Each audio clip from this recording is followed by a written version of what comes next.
So you've probably heard this story before.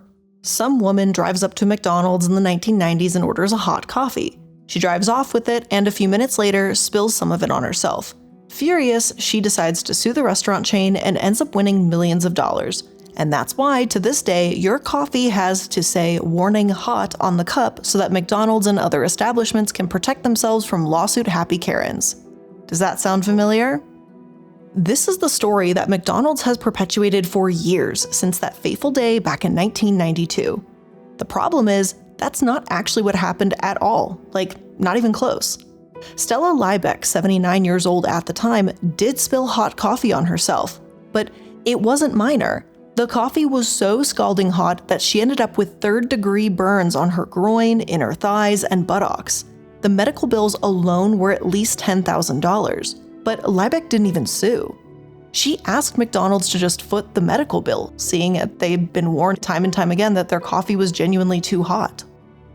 Over 700 burns had been reported by this point, but McDonald's simply did not care.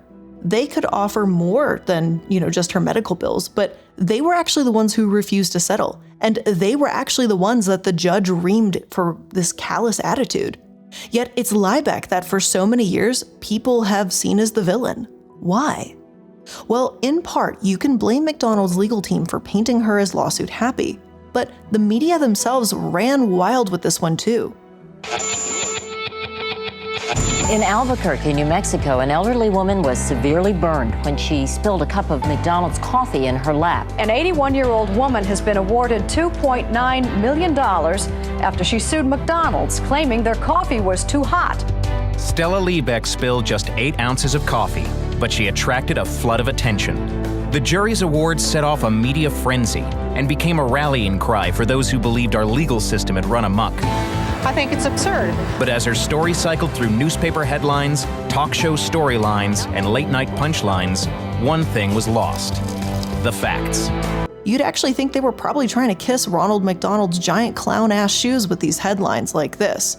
Hot cup of coffee costs $2.9 million, and coffee spill burns woman, jury awards $2.9 million, and even this one, when spilled coffee is worth $2.9 million.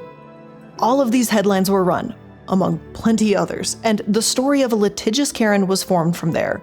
The articles themselves weren't even horrible to Liebeck. One defense attorney told Tampa Bay Times, quote, "I've predicted for years that someone's going to win a suit because I've spilled it on myself. And unlike the coffee I make at home, it's really hot. I mean, man, it hurts." This story shouldn't be about, hey, not everyone's a Karen, and how Liebeck had a legitimate reason to sue McDonald's. Of course she did. And the only thing she really wanted was just to be reimbursed for her medical bills.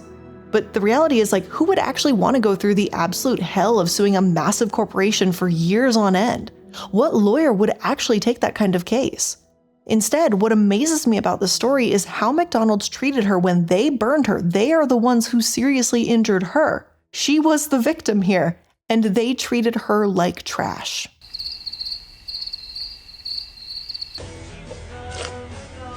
Interesting. This woman was over 80 years old when the case was finally resolved, and she had only asked for her medical bills to be reimbursed. And instead, McDonald's dragged the case out, perhaps in hopes that she'd give it up, and let the media paint her as money hungry when they were the only ones clinging to their wallets. The chain knew for years that hundreds of people had been hurt. But did they care? No.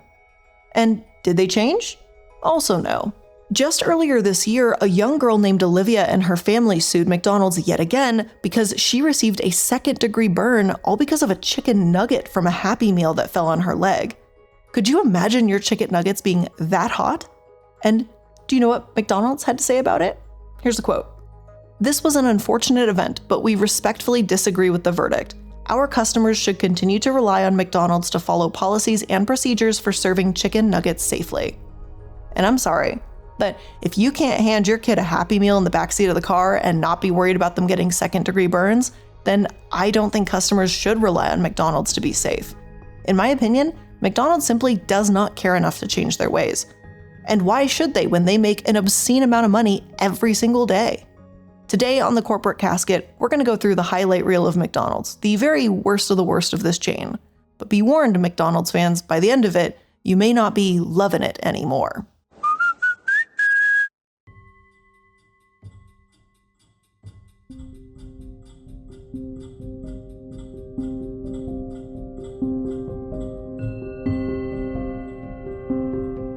McDonald's will help you go to college, and that's amazing. They care. It's too bad that this comes after years of treating workers like they're disposable. Now, I don't want to knock McDonald's scholarship program. $5,000 a year is definitely nice, but you have to be full-time to receive that much, and part-time employees only get half that amount.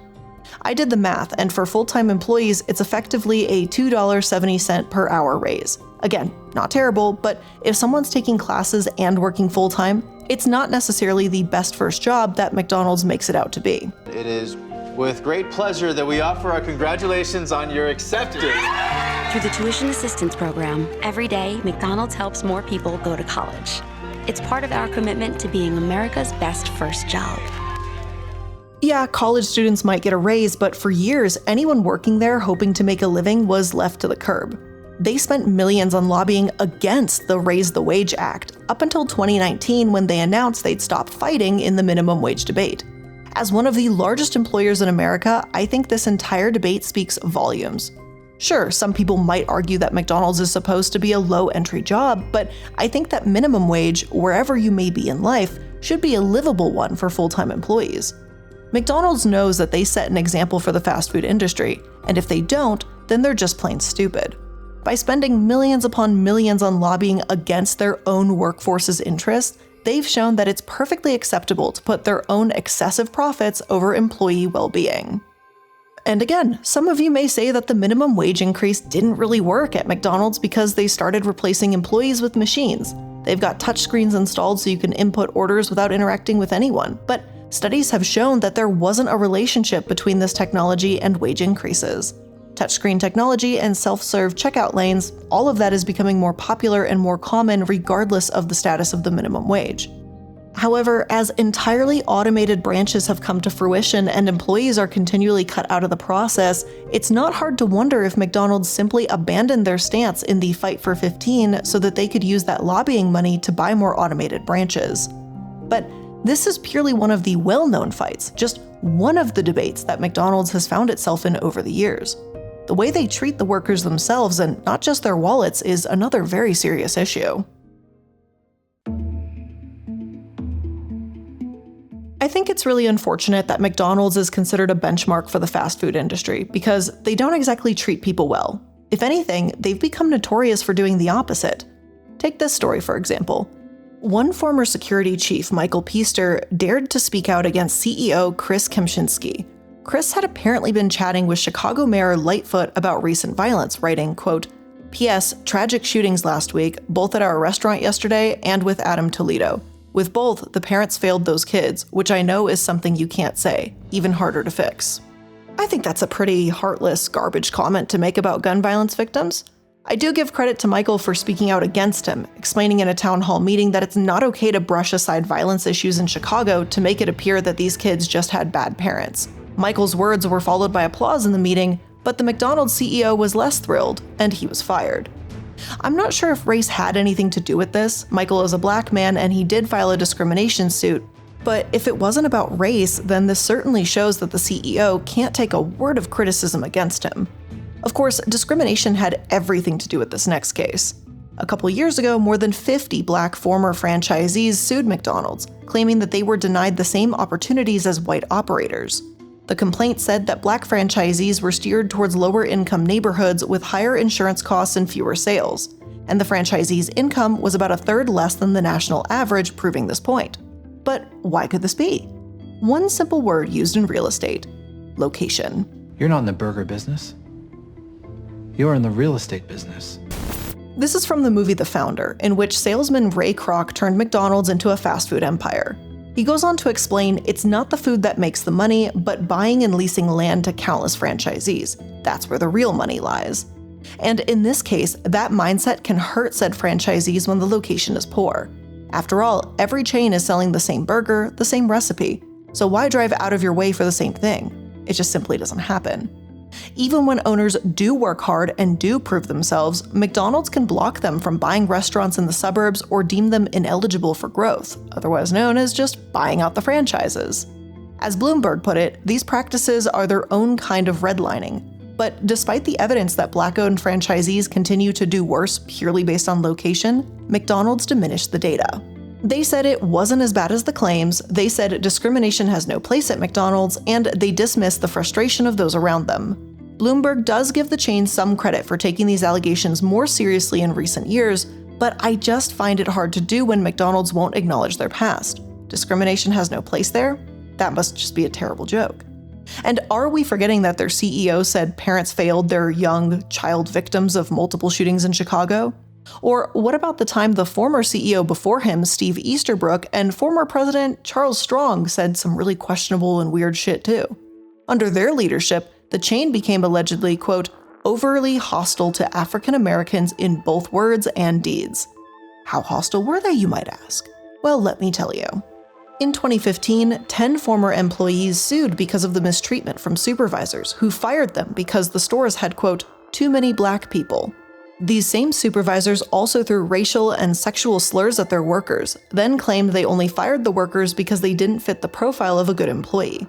This is a McDonald's. If someone shows up, does their job, and maintains a sense of professionalism, then what more could you possibly be fucking asking them for? How else does someone fit their profile? Is being white the requirement that y'all don't want to say out loud or something? Because that's certainly what it sounds like. Now, a few years later, when Kempczinski took over, who's the current CEO, it didn't get much better. Senior executives claim that during a corporate restructuring in 2018, many black officers were fired. It may or may not have been proportional to company-wide layoffs, I'm not sure, but either way, black women in high-level positions were concerned about the lack of representation in upper management. When they requested a meeting to discuss it, Kempczinski said, quote, numbers of black people don't matter. But yeah, diversity is apparently one of their values and discrimination has no place there. Sure. So I guess Katrina Stanfield's supervisor meant nothing by shouting, quote, we need to get the ghetto out of the store in reference to non-white workers' hairstyles, right? But there's more treatment that McDonald's has ignored that really shows me that they do have no positive values whatsoever, and that's the sexual harassment issues.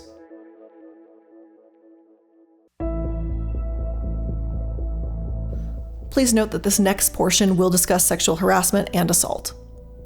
I can't possibly discuss the infuriating nature of McDonald's without mentioning how they turn a blind eye to sexual harassment. Katrina also touched on this in her interview, explaining that one of her supervisors would make inappropriate comments about female employees to male employees, and he'd send workers pictures of himself naked. Christina Chadwick, according to the complaint, was often referred to as the dirty Mexican or hot Mexican employee. She's Hispanic, but not even of Mexican descent. Because why would a chain have racism and overworked employees when you could have racism, overworked employees, and supervisors that sexually harass workers? But once again, it's not surprising that this is tolerated when the same behavior comes right from the top. Former CEO Easterbrook was fired because he had a relationship with an employee. Although this relationship was consensual, he, quote, knowingly misled investors by failing to disclose additional improper relationships in the workplace. What that means is he knew that getting involved with 3 employees was a bad idea, and he knew that sending naked or explicit photographs and videos of employees from his work email was misconduct. But when you're the CEO of one of the biggest fast food companies in the world, I guess maybe you just forget common basic sense. Call it a temporary lapse in judgment or whatever corporate speak you want, I don't care.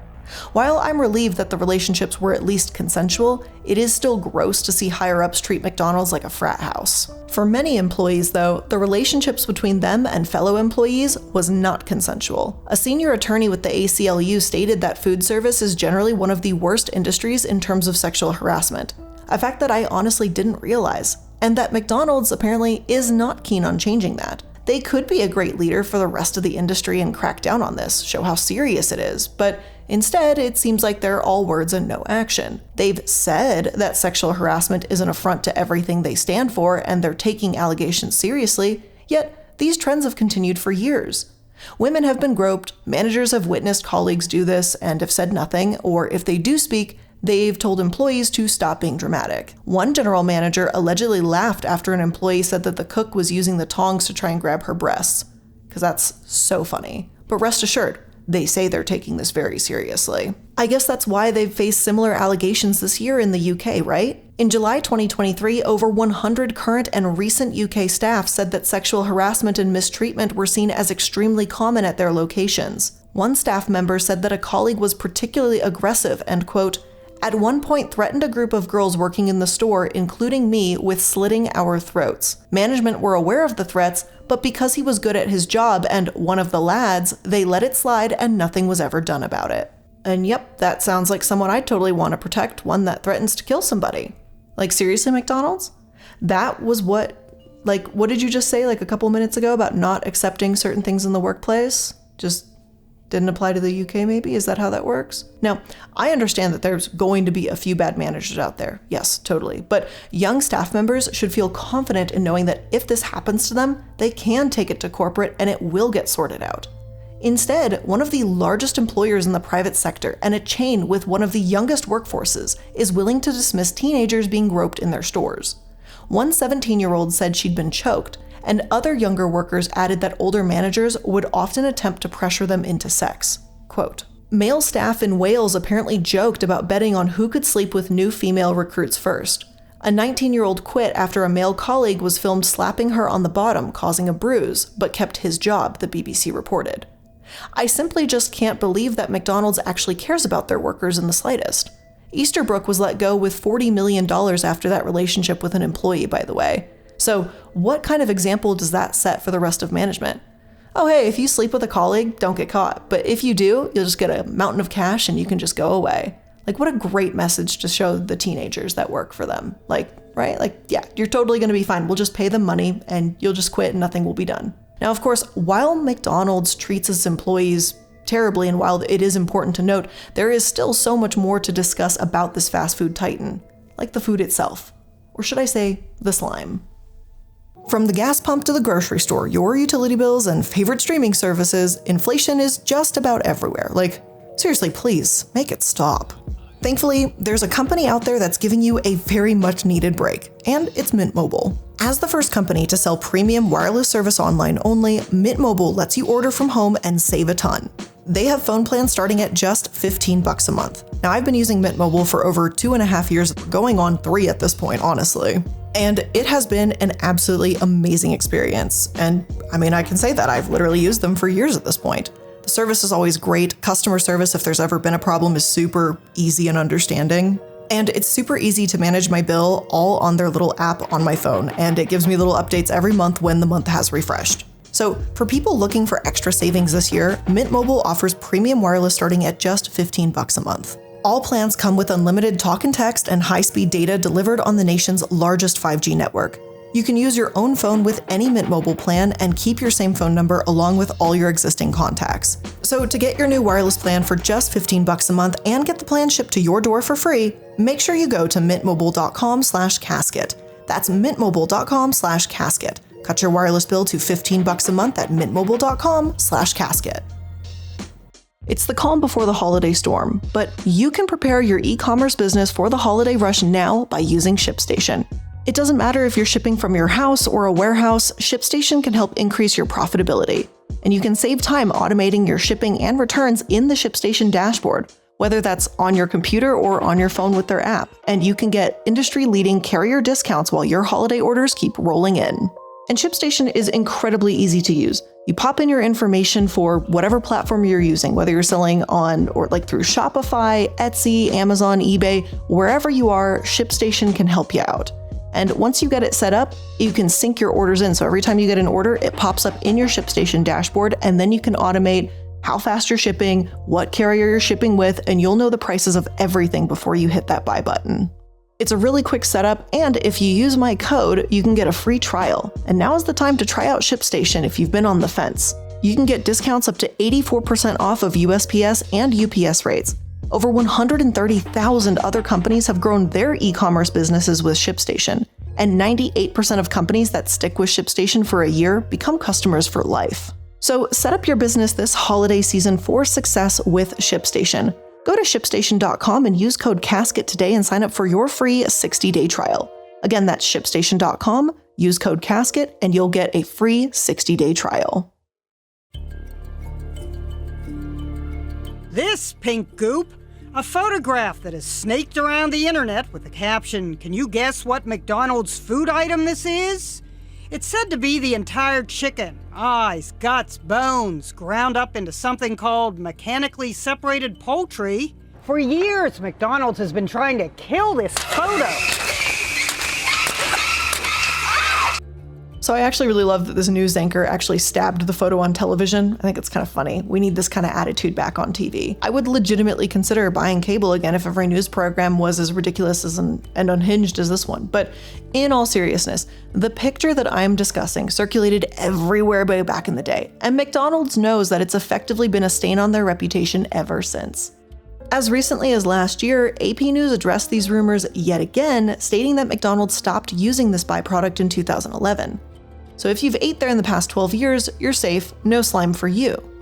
Yet other claims about where their meat comes from still circulate, and it's still quite questionable. It's not surprising that people don't consider McDonald's healthy. I mean, they're not really known for that. They're most known probably for being cheaply made and cheap quality fast food. I think that's what they're known for. It's not known for health. Saying McDonald's is unhealthy is like saying the sky is blue. We all know it. There's really no denying that one. However, back in 2004, one film wanted to see just how unhealthy they were and created the notorious film Super Size Me. The filmmaker Morgan Spurlock ate only McDonald's hamburgers for 1 month, and he piled on about 27 pounds, also seeing his cholesterol and blood pressure rise. Pretty shocking, right? I remember actually watching this maybe like a year or two after it came out, and I was like, obviously a kid, but I was like, wow, that's terrible, that's crazy. Now, I get it. Hopefully no one is eating McDonald's every single day. And even the company itself says this is not a good idea, not like Subway and Jared at least. But I think the point of the film is to show just how terrible it is. It didn't take long for eating these burgers to have damaging effects, and it is genuinely harmful to eat McDonald's every day. And again, just to be clear here, the chain is not insisting that you do this, but the way they represent their food has still garnered some warranted criticism over the years. Take the issue with their fries. For years, people believed that their fries were just, fried potatoes. That's what most French fries are, and that's what everyone assumed. Therefore, even though McDonald's isn't exactly a vegetarian's dream, at least vegetarians could eat the fries, right? No, their fries aren't just fried in oil, but beef fat to give it extra flavoring. And while it's not wrong that they use this ingredient, just to be clear, they did need to disclose it. I honestly don't care if it's a trade secret or a special recipe or whatever it is. If I served a vegan a salad but didn't admit that the ingredients had been soaked in beef juice or something, I'd be an asshole for being misleading. McDonald's is an asshole here. And it's not just the food either, but the packaging too. They, along with Burger King, were sued for using PFAS, otherwise known as just the forever chemicals, in their packages. Quote, "The use of PFAS in its products stands in stark contrast to McDonald's brand identity, which espouses food safety," one suit reads, according to Top Class Actions. In almost every medium, McDonald's Corporation tells consumers, investors, and the general public that the products are safe. This doesn't mean that if you eat a burger wrapped in their packaging, you're automatically poisoned and in deep trouble. But there are proven health consequences associated with PFAS, and for McDonald's to claim that they're safe while using them is hypocritical at best. Seriously, what does McDonald's stand for? High quality, healthy food? Treating workers fairly? Giving franchisees a solid business opportunity? Honestly, they're all about making cheap food and profit for those at the top. Remember, the vast majority of their money comes from rent. McDonald's is more of a real estate company than a food business if you really think about it. And it certainly does show. But even with everything I've discussed thus far, there is still so much more to McDonald's than the obvious. So let's try and speed run through a few of the scandals they have last in this final chapter, and we're going to try and create a fuller picture of what this fast food empire is really all about. To start, there's the right to repair and tailor ice cream machine mess. I know many of you know the joke that the ice cream machines at McDonald's never work. That literally could be an entire episode in of itself, but I'm going to break this one down for you. Basically, have you ever wondered why the ice cream machines are always down at this chain? Well, it's because Taylor, which is the company that makes the ice cream machines, purposefully makes the machines impossible to repair without their certified repair people. And they make them error-prone too. Why does McDonald's keep using them if that's the case? Well, because apparently they have a very sweet service contract with Taylor. So who cares about the franchisees who have to deal with the pain of no working ice cream machine, right? Well, don't blame the franchise owners or any one McDonald's store for this. The company themselves doesn't seem to give not one flying fuck if customers or owners are pissed off so long as Taylor keeps signing massive checks. Thankfully, this saga may actually have a happy ending. One startup, Kitsch, created a device that could literally tell you what's actually wrong with the machine and help owners fix it. No more calling a Taylor repairman and paying out the nose for them to show up. Now, McDonald's lied to chain owners, saying that Kitsch was dangerous, and now the startup is suing them for interference with their business. They also claim that McDonald's and Taylor are, quote, engaged in corporate espionage by reverse engineering one of Kitsch's devices to copy it and create their own product. Now, whether or not these two will face any real kind of justice, I have no idea. Time will tell. But either way, at least it's put a spotlight on this issue, and it's given us someone to blame when the ice cream machines are down. And as it turns out, it's still McDonald's, but also this company, Taylor, and it's not actually the individual store or the franchise owners. Secondly, the chain has even had problems with child labor, which, I mean, it's really not shocking at this point, but it should be shocking. And no, for the record, I don't mean a teenager staying too late into their shift, but I actually mean 10-year-olds working there illegally. This isn't so much of a the workplace is toxic problem, but a why the hell are 10-year-olds working here kind of issue. Just a few months ago, back in May, agency investigators found dozens of kids working at McDonald's illegally. Louisville Bauer Foods LLC, which owned 10 McDonald's franchises, had 24 minors under the age of 16 working there. Sometimes these kids worked as late as 2 a.m., but weren't even paid for it. The Labor Department added that one child was allowed to operate the deep fryer, which is apparently prohibited. Sean Bauer, the owner-operator, has insisted that this is not the case. The two little kids were visiting their parent, a night manager, but not working there.